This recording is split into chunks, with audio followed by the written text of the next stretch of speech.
देवना चाहिए रहुआ हमर आवाज सुनत नहीं तो रहुआ आगे आ जाई और जैसे रूट बनल बा वो रूट के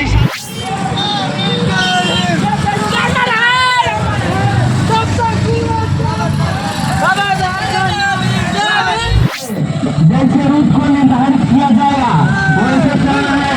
कोई भी साथी आगे बाइक नहीं निकालेंगे, कोई भी साथी आगे बाइक नहीं निकालेंगे, सभी साथी एक लाइन में चलेंगे।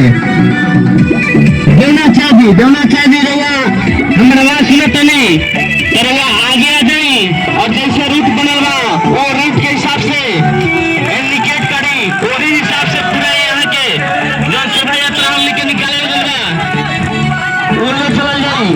पिकअप लगा ले, उसके बाद में जितने हमारे भाई हैं नवामुदाय वो अपने पिकअप के पीछे पीछे अपना बाइक रखेंगे और कोई भी लाइन के इस पार उस पार उल्लंघन नहीं करेगा। हमें अपने संविधान के माध्यम से चलना है। हमारा ताकत हमारा कलम है, हमारा ताकत हमारा कलम है। हम आप लोग से हाथ जोड़ के विनती करते हैं कि आप सब हमेशा लाइन बनाए रखे और माताएं बहनें जो भी हमारे आए हुए हैं उनको जय भीम, और जो भी हमारे माताएं बहनें हैं उनके लिए